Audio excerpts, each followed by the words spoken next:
अब आज का समय ऐसा है कि पति किसी और के साथ जा रहा है, पत्नी किसी और के साथ जा रही है, लड़ाई झगड़ा होता है, मारपीट होती है, हिंसा होती है। धर्म से चलो तो ही आनंद की प्राप्ति होगी। नाम जप करो और पाप आचरणों का त्याग करो। भगवान अंदर की बात सुधारने से मिलते, बाहर से नहीं मिलते। बाहर का वेश तो नौटंकी नाटक फिल्मों में भी लोग साधु का धारण कर लेते तो साधु हो जाते हैं क्या? वेश धारण मात्र से कोई साधु थोड़ी होता है। अंदर की रुचि परमात्मा में है, क्रियाएं संसार की हो रही, आप साधु हो, समझना। और रुचि हमारी भोगों में है, क्रियाएं भागवतिक हो रही तो संसारी है वो। बात समझना हमारे।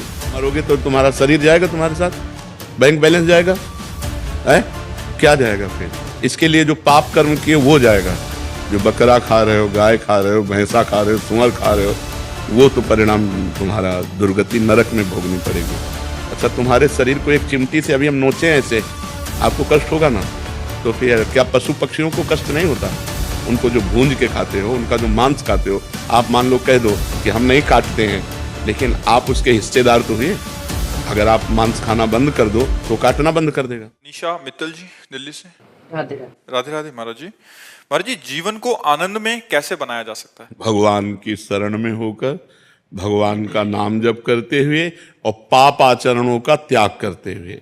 यदि हम पाप आचरण करेंगे तो पापवंत कर सहज स्वभाव, भजन मोर ते भाव न काऊ। जो पापी पुरुष है उससे धर्म नहीं बनता, रुचि ही नहीं है, उससे भजन नहीं बनता। और जो धर्म से नहीं चलता, भजन से नहीं चलता, उसे आनंद नहीं मिल सकता। इसलिए पापाचरणों का त्याग करो, नाम जप करो, सत्संग सुनो, अपने परिवार को भगवत भाव से देखो। पति में भगवान देखो, सास ससुर में भगवान देखो, उनकी सेवा करो। जो भोग बनाओ वो अतिथि सेवा, पति सेवा, परिवार की सेवा, नाम जप। अभी आनंद आ जाए। अपने परिवार में भगवान का नाम जप करते हुए भगवत भावना करके प्रेम करो, अभी आनंद आ जाए। भगवान ने गृहस्थ धर्म में प्रेम करने की बात कही। आप लोग प्रेम नहीं करते, मोह करते हैं, है ना? मोह के कारण आपकी दुर्गति होती है। और प्रेम करो तो उसमें भी भगवान है। पावर सबके अंदर भगवान बैठे हुए हैं। पत्नी से प्रेम करो, पुत्र से प्रेम करो, माता पिता से प्रेम करो, पति से प्रेम करो। प्रेम तो होता नहीं। प्रेम तभी होता है जब हम भगवान देखते हैं कि मेरे पुत्र के रूप में भगवान आए, मेरे पति मेरे लिए भगवान हैं, मेरी पत्नी के हृदय में भगवान है। अब ये सद्भावनाएं हो जाए तो देखो गृहस्थी कितनी उत्तम है। अब आज का समय ऐसा है कि पति किसी और के साथ जा रहा है, पत्नी किसी और के साथ जा रही है, लड़ाई झगड़ा होता है, मारपीट होती है, हिंसा होती है। धर्म से चलो तो ही आनंद की प्राप्ति होगी। नाम जप करो और पाप आचरणों का त्याग करो। जो पाप आचरण जो आप जानते हो कि गलत है, नहीं करना चाहिए, वो हमें नहीं करना है, तभी आनंद की प्राप्ति होगी। आनंद नाम भगवान का है। जो आनंद सिंधु सुख राशि, वो भगवान धर्म से चलते हैं। मर्यादा पुरुषोत्तम भगवान ने धर्म से स्वयं चल करके रास्ता दिखाया है। भगवान श्री राम ने, भगवान श्री कृष्ण ने। ये धर्म से चलोगे, पवित्र आचरण करोगे, नाम जप करोगे, परिवार से प्रेम करोगे तो आनंद में रहोगे। जी। प्रदीप जी मुरैना से। राधे राधे। राधे राधे महाराज जी। महाराज जी, आप कह रहे हैं कि आप शादीशुदा हैं और एक कंपनी में मैनेजर हैं। ये कह रहे हैं कि अभी भजन में इतना मन लग रहा है कि ऐसा लग रहा है कि सब कुछ छोड़ छाड़ दूं, और बट घर वाले कह रहे हैं कि जैसा चल रहा है वैसे ही करते रहें तो ज्यादा अच्छा रहेगा। हाँ। अभी मैं निर्णय नहीं ले पा रहा कि सब छोड़ के प्रभु का ध्यान में लग जाऊं। नहीं, छोड़ना नहीं। हम सब छोड़ के गंगा किनारे भागे, फिर आखिरकार हमको आना तो इसी में पड़ा ना, तो तुम छोड़ के काहे को भागोगे? जब आना ही है इसी में, तो इसी में भजन कर लो। रुचि ना होना ये अच्छी बात है। मान लो हम भोग रहे हैं, हमारी रुचि नहीं है, तो भोग भोगते हुए भी आप बंधन को प्राप्त नहीं है। और भोग नहीं भोग रहे हैं लेकिन आपकी रुचि है, तो भोग ना भोगते हुए भी आप बंधन को प्राप्त है। ये तो बहुत बढ़िया बात है कि संसार में हमारी रुचि नहीं है, पर हम रुचि ना रहते हुए भी कार्य करें। अर्जुन की युद्ध करने में रुचि नहीं थी, गीता पढ़ के देख लो, लेकिन भगवान ने आदेश किया तुम्हें युद्ध करना है, मेरा स्मरण करते हुए तुम्हें युद्ध करना है। तो ऐसे ही जो आपका पद है, जो आपका कार्य है, अरुचि पूर्वक करो, पर उसे बिल्कुल सही करो, काम में गड़बड़ी ना होने पाए। और रुचि हमारी है नहीं, इसलिए हम बंधेंगे, है नहीं। चाहे पत्नी हो, चाहे परिवार हो, जब हमारी भोगों में रुचि नहीं है, पर भोग भोगना है धर्मयुक्त। जैसे मान लो आपकी पत्नी है, अब आपके अंदर अरुचि है लेकिन उसके अंदर रुचि है, तो आपको अपनी अरुचि दबाकर उसकी रुचि का पालन करना होगा, क्योंकि वो अर्धांगिनी है, वो आपको समर्पित है। अब उसके अंदर अरुचि नहीं है, अगर आप उसकी रुचि का पालन नहीं करते तो वो डिस्टर्ब हो जाएगी, वो परेशान हो जाएगी। तो हमको अपना कर्तव्य का पालन करना है। हमारा शरीर उसका पति है, हमारी रुचि नहीं है, पर इस शरीर के द्वारा पति का जो कर्तव्य है वो हम पालन करते हैं। बहुत विवेक पूर्वक चलना चाहिए। ये हम कह रहे हैं भाग के कहाँ जाओगे, हमें बताओ, कहाँ भाग के जाओगे? जहां जाओगे वहां संसार है। देखो, अब हमसे पूछो तो ये हमारा घर नहीं है, ये हमारी श्री जी का है। राधा के कुंज हमारी नहीं, वो श्री जी की है। यार बात तो एक ही है ना, तुम केवल अपने घर को अपना मानना छोड़ दो, बस खत्म हो गया। मानने से तो बात है, हम बात तो सब वही है, लेकिन वो हमें बंधनकारक क्यों नहीं है? क्योंकि वो मेरा नहीं है, प्रभु का है। तो क्या ये बात आप नहीं कह सकते? ये बात आप भी कह सकते हो। अपने घर को प्रभु का मान सकते हो, परिवार को प्रभु का मान सकते हो। जाने की जरूरत कहाँ है? कहाँ जाओगे? कहाँ, कौन सी ऐसी गुफाएं जहां जाके भजन करोगे? आप विचार करके देखो। अपने घर में रहो, परिवार का बैलेंस बना के चलो, जो आपका कर्तव्य है, और अंदर से अरुचि रहे, भगवान प्यारे लगे, यही भक्ति का स्वरूप है। बड़े बड़े महाभागवत गृहस्थ हुए हैं। नरसिंह मेहता जी का नाम सुना है, इतने बड़े महापुरुष रहे, लेकिन क्या उनके बच्चे नहीं थे? सोच, बच्चे थे तो मतलब काम क्रीड़ा हुई कि नहीं हुई? पत्नी थी, बेटी थी, सब रिश्ते थे, लेकिन अरुचि थी, कहीं कोई रुचि नहीं थी। रुचि केवल गोविंद में थी। तो गोविंद साफा बांध के सारे काम संभालते थे संभालते थे ना। अपने को यही बात करनी है, हमारी रुचि नहीं है, पर गोविंद के द्वारा दिया हुआ कर्तव्य है, उसे मुझे करना है। तो भगवान आपके साथ रहेंगे, आपको अनुभव होगा भगवान आपके साथ है, क्योंकि आपकी प्रीति भगवान में है। और कहीं नहीं, यही खास बात है। खास बात ये, बाबा जी बन गए, भोग नहीं रहे, भोगों में रुचि है, तो बहुत बड़ी बाधा है। गृहस्थ हो और भोगों में रुचि नहीं है, संत हो आप। बात समझो, अंदर की बात समझनी, अंदर की बात सुधारना है। भगवान अंदर की बात सुधारने से मिलते, बाहर से नहीं मिलते। बाहर का वेश तो नौटंकी नाटक फिल्मों में भी लोग साधु का धारण कर लेते तो साधु हो जाते हैं क्या? वेश धारण मात्र से कोई साधु थोड़ी होता है। अंदर की रुचि परमात्मा में है, क्रियाएं संसार की हो रही, आप साधु हो, समझना।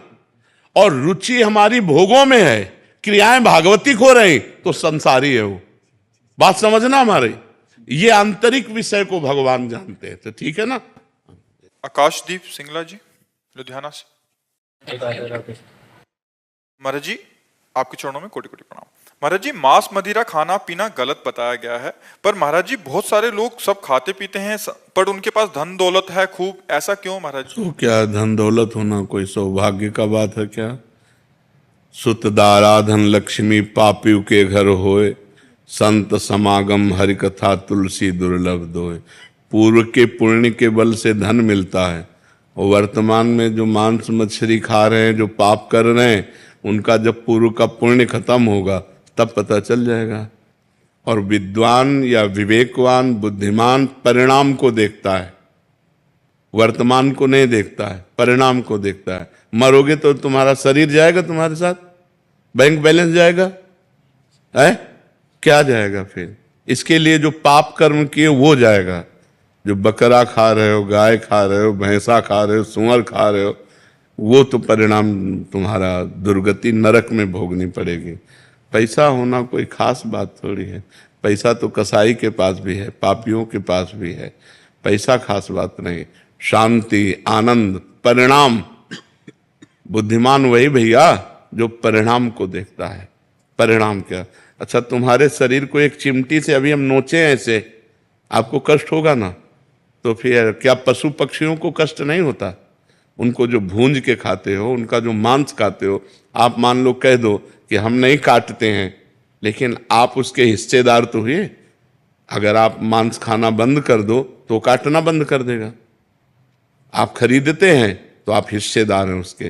तीन को बराबर फल मिलता है, कर्ता, अनुमोदक और प्रेरक। प्रेरणा देने वाला और करने वाला और उसकी सहायता करने वाला, अनुमोदन। तो खाना अनुमोदन हुआ, आपको वही दंड मिलेगा। तो इसलिए धन होना कोई अच्छी बात थोड़ी है कि धन है तो अच्छी बात है। नहीं, धर्म है तो अच्छी बात है, धर्म से चल रहा है, आज धन नहीं लेकिन कल ये सुखी होगा। जैसे धर्मराज युधिष्ठिर धर्म से चल रहे थे तो 12 वर्ष का वनवास, 1 वर्ष का अज्ञातवास, और दुर्योधन अधर्म से चल रहा था, खूब वैभव सब, लेकिन 100 के 100 मारे गए और 5 के पाल बाका भी नहीं हुआ, 5 के 5 बचे रहे, पांडव 5 के 5 बचे रहे। तो धर्मात्मा पुरुष की जय, जो अधर्म करता है उसका नाश होता ही है, ये अधर्म है।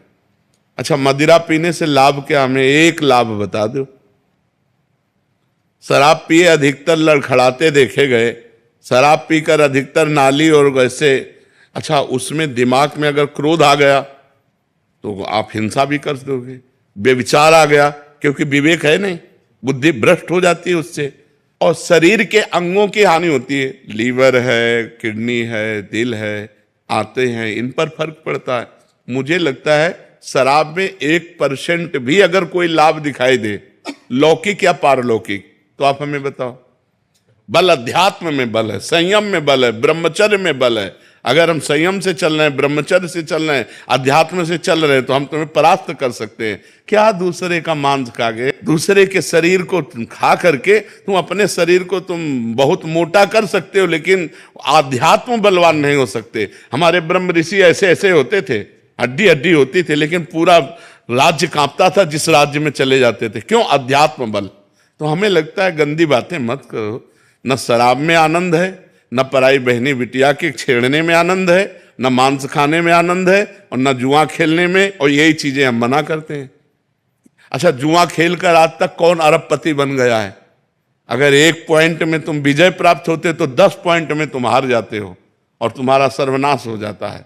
कोई हमें बताओ, मदिरा पी के, मांस खा के, बेविचार करके, कहीं भी आज बेविचार कर लिया, बच गए, लेकिन वो आदत तुम्हें ऐसी जगह फंसाएगी कि तुम्हारी बेइज्जती हो जाएगी। तो वही गंदी बातें हम आप लोगों को मना करते हैं। शराब मत पियो, पराई बहन बेटी को गंदी दृष्टि से मत देखो, दूसरों का मांस मत खाओ, जुआ मत खेलो, धर्म से घूस मत खाओ, धर्म से चलो, नमक रोटी खाओ, आनंद रहेगा, शांति रहेगी। वही बात हम आपको बताते, धन से शांति होती है क्या? धन क्या शांति का विषय है क्या? अधर्म के द्वारा कमाया हुआ धन किस काम का? तो इसलिए भाई उधर मत जाओ। खाते हो क्या मांस? नहीं बाबा, बिल्कुल मत खाला। और जो हमारे पास आओ, हम प्रार्थना करते हैं कि छोड़ दो, शराब पीना छोड़ दो, मांस खाना छोड़, किसी जीव को दुख मत दो यार। इतने 56 प्रकार के भोग हमारे ठाकुर को लगते हैं, 56, इनमें पावर ही नहीं है। कैसी बात करते हो? जीव जंतुओं को जीने दो यार, इनकी हत्या मत करो। वो सब अपने आप सृष्टि के क्रम में जन्म लेते हैं, मर जाते हैं, लेकिन ये तुम्हारा खाने का, राक्षसों को है ये, राक्षसों को है ये, लेकिन तुम मनुष्य हो यार, राक्षस तो नहीं हो। लेकिन प्राय आजकल वीआईपी वही है, और अगर बढ़िया हाथ पैर धुलवा के और टाट पट्टी में बैठाल के और खीर पूड़ी पवाई जाए तो बोले बेइज्जती हो गई। अब बड़ा समाज का विकृत रूप होता जा रहा है। वो कहते हैं कि हम धरती को बैलेंस कर रहे हैं, नहीं तो रोड पे घूमेंगे मुर्गे और हम। हाँ, जब तुम्हारा बैलेंस होगा नरक में तब तुम्हें पता चलेगा। नरक भी तो बना है बैलेंस।